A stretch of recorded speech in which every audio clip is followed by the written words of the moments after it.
Vote अधिकार यात्रा में सारे नेता मौजूद हो गए, लेकिन तेजस्वी यादव अभी तक शामिल नहीं हुए हैं। वहीं मुकेश सहनी ने जब मंच से बोला तो उन्होंने एक बार भी तेजस्वी यादव का नाम नहीं लिया। उन्होंने राहुल गांधी के सामने तेजस्वी यादव का एक बार भी नाम नहीं लिया। क्या धोखे के बाद मुकेश सहनी तेजस्वी यादव से नाराज हो गए? इस वोट अधिकार यात्रा में क्या कुछ और सामने आएगा?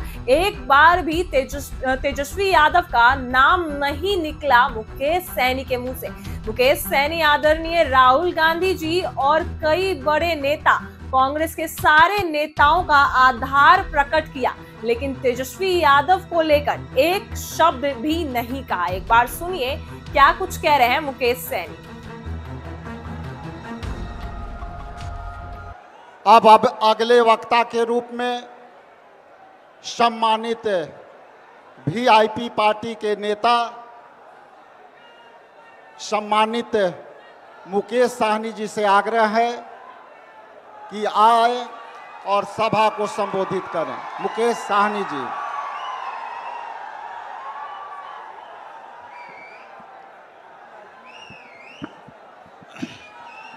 बहुत बहुत धन्यवाद।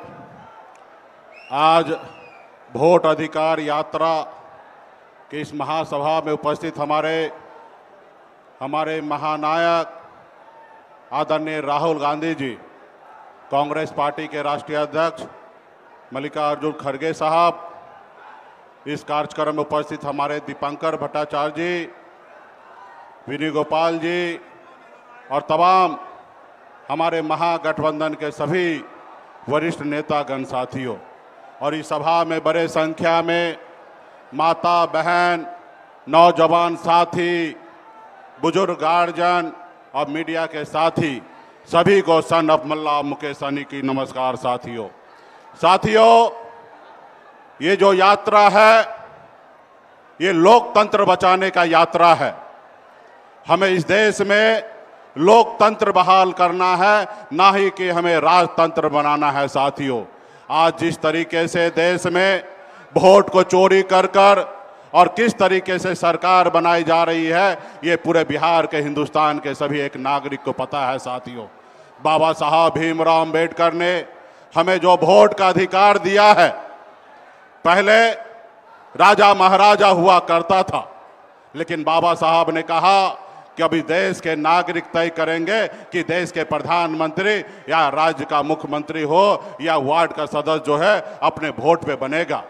इसलिए साथियों, अगर आज हमारे पास वोट है, इसलिए आज देश में बदलाव हुआ है। आज अगर हमारे पास वोट नहीं होता तो आदरणीय लालू प्रसाद यादव जी बिहार का मुख्यमंत्री नहीं बनते। अगर हमें वोट का अधिकार नहीं होता तो आज एक मल्ला का बेटा बिहार में मंत्री नहीं बनता। तो इसलिए साथियों, हम सभी को मजबूती से अपने वोट की रक्षा करने के लिए लड़ाई लड़ना है।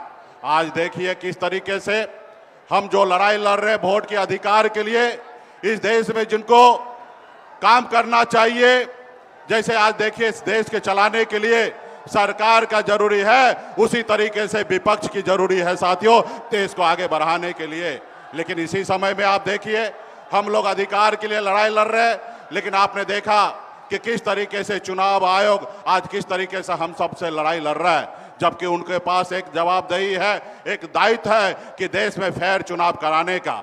आज हम लोगों को अपना दुश्मन मानकर, आज बताइए संडे का छुट्टी का दिन है, हमारे आदरणीय राहुल गांधी जी का यात्रा निकल रही है, इतना बड़ा जनसभा हो रहा है और उस जगह पे चुनाव आयोग हम लोगों के खिलाफ में प्रेस कॉन्फ्रेंस कर रहा है। अगर प्रेस कॉन्फ्रेंस ही करना था तो आप कल करते या एक रोज बाद करते, लेकिन इस तरीके से आपका रणनीति जो है वो देश को बताने के लिए काफी है कि कहीं ना कहीं चुनाव आयोग मोदी जी के जेब में है साथियों।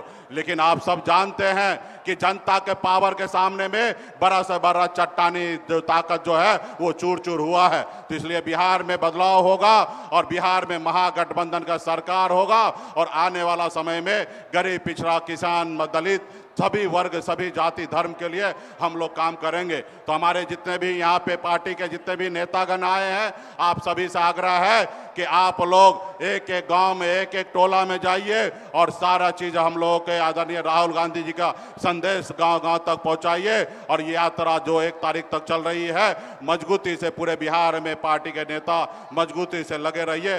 तो इसी बहुत बहुत धन्यवाद देता हूं तमाम हमारे सभी कार्यकर्ता, सभी नेतागण को बहुत बहुत धन्यवाद। ऐसी ही वीडियो क्लिप बन रहे हमारे साथ, आप देख रहे हैं इनसाइडर लाइव। इस कार्यक्रम में उपस्थित हमारे दीपंकर भट्टाचार्य जी, विनय गोपाल जी और तमाम हमारे महागठबंधन के सभी वरिष्ठ नेतागण साथियों, और इस सभा में बड़े संख्या में माता बहन, नौजवान साथी, बुजुर्ग गार्जियन और मीडिया के साथी, सभी को सन ऑफ मल्ला मुकेश सहनी की नमस्कार। साथियों, ये जो यात्रा है, ये लोकतंत्र बचाने का यात्रा है। हमें इस देश में लोकतंत्र बहाल करना है, ना ही कि हमें राजतंत्र बनाना है। साथियों, आज जिस तरीके से देश में वोट को चोरी कर कर और किस तरीके से सरकार बनाई जा रही है, ये पूरे बिहार के, हिंदुस्तान के सभी एक नागरिक को पता है। साथियों, बाबा साहब भीमराव अंबेडकर ने हमें जो वोट का अधिकार दिया है, पहले राजा महाराजा हुआ करता था, लेकिन बाबा साहब ने कहा कि अभी देश के नागरिक तय करेंगे कि देश के प्रधानमंत्री या राज्य का मुख्यमंत्री हो या वार्ड का सदस्य जो है अपने वोट पे बनेगा। इसलिए साथियों, अगर आज हमारे पास वोट है, इसलिए आज देश में बदलाव हुआ है। आज अगर हमारे पास वोट नहीं होता तो आदरणीय लालू प्रसाद यादव जी बिहार का मुख्यमंत्री नहीं बनते। अगर हमें वोट का अधिकार नहीं होता तो आज एक मल्ला का बेटा बिहार में मंत्री नहीं बनता। तो इसलिए साथियों, हम सभी को मजबूती से अपने वोट की रक्षा करने के लिए लड़ाई लड़ना है। आज देखिए किस तरीके से हम जो लड़ाई लड़ रहे हैं वोट के अधिकार के लिए, इस देश में जिनको काम करना चाहिए, जैसे आज देखिए इस देश के चलाने के लिए सरकार का जरूरी है, उसी तरीके से विपक्ष की जरूरी है साथियों, देश को आगे बढ़ाने के लिए। लेकिन इसी समय में आप देखिए हम लोग अधिकार के लिए लड़ाई लड़ रहे हैं, लेकिन आपने देखा कि किस तरीके से चुनाव आयोग आज किस तरीके से हम सब से लड़ाई लड़ रहा है, जबकि उनके पास एक जवाबदेही है, एक दायित्व है कि देश में फेयर चुनाव कराने का।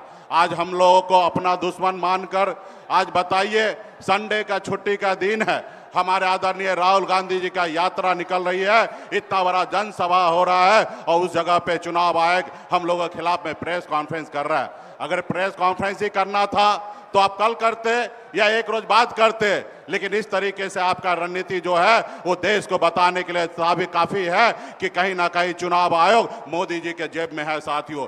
लेकिन आप सब जानते हैं कि जनता के पावर के सामने में बड़ा से बड़ा चट्टानी जो ताकत जो है वो चूर चूर हुआ है। तो इसलिए बिहार में बदलाव होगा और बिहार में महागठबंधन का सरकार होगा और आने वाला समय में गरीब, पिछड़ा, किसान, दलित, सभी वर्ग, सभी जाति धर्म के लिए हम लोग काम करेंगे।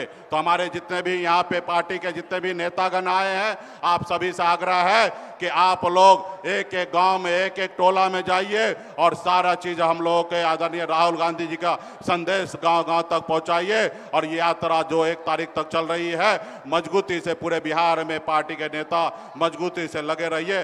तो इसी बहुत बहुत धन्यवाद देता हूं तमाम हमारे सभी कार्यकर्ता, सभी नेतागण को बहुत बहुत धन्यवाद।